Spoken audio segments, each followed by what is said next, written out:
Going on, boys? We're back with another trade recap today. This kid's not gonna be joining me today.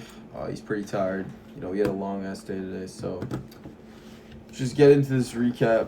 Yesterday we ended up taking a dub. Let me just show you these accounts right now.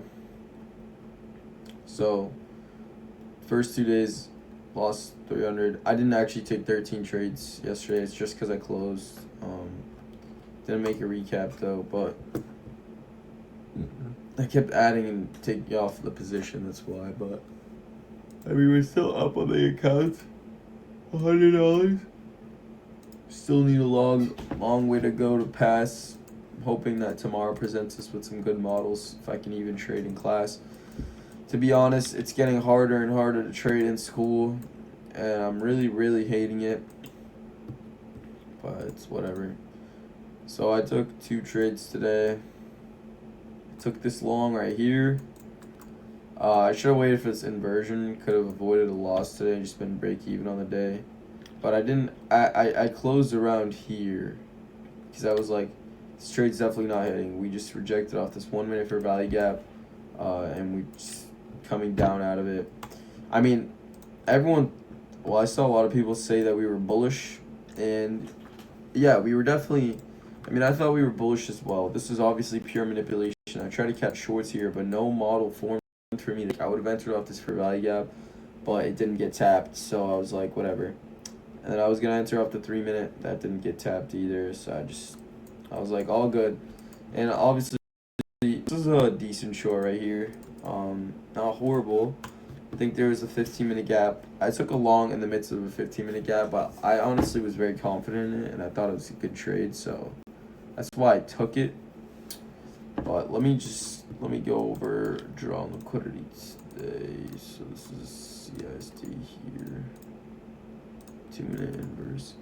So today's draw, like I said, was obviously bullish, but because we've been pumping for so long, like look at this 4-hour chart, there's going to have to be some sort of retracement. The market needs to retrace to take out sell side liquidity, rebalance the inefficiencies in the market. The market will always retrace, always retrace. Maybe not on the lower time frames, but definitely on the higher time frames. All right.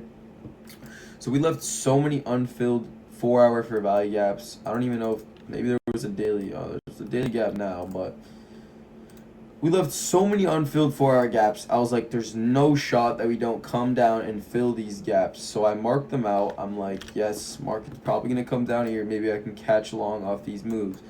So I marked out this 4-hour gap and this one below. I did think that this would get tapped, but I thought my long would hit tap into like EQ in this 5 minute and then dump.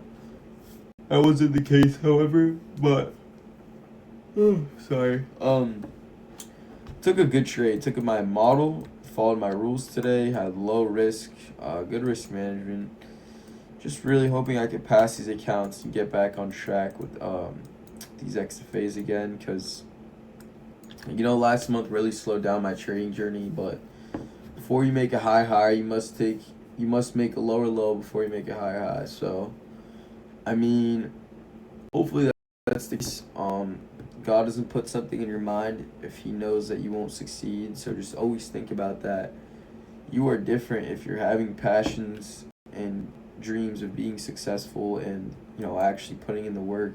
Because some people just go about their lives, just living their life, being average. But you and me, we're not like that. We God put these dreams in our mind to succeed. So just keep going. Just keep going.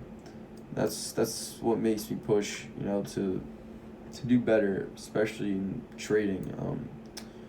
But yeah, so I was like, we're rebalancing to these 4-hour gaps down here, and we're sweeping all this low resistance sell side liquidity.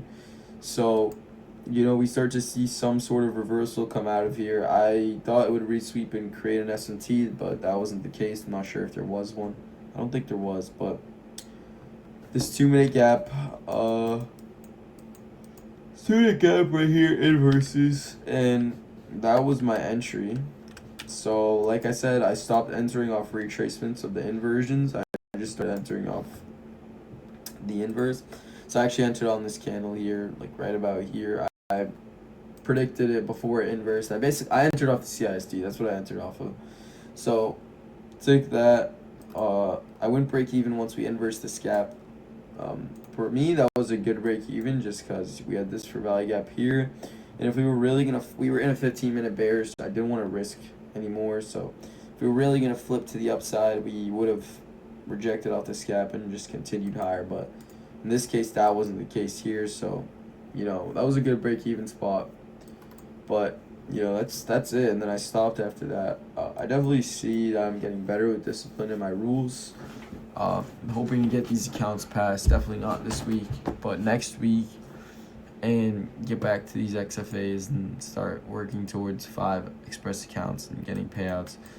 Man, I really hope and pray that God brings us success, me and him, because we had a horrible month. We struggled greatly, but when you struggle, with struggle comes perseverance. So we stayed consistent and we stayed disciplined, which is what matters the most. So that's honestly it for today's short video, but stay tuned for more, and we'll see you boys in the next one. Hope everyone's having a great week, a great day, and a great tomorrow. Remember to pray and stay faithful. Peace out, boys.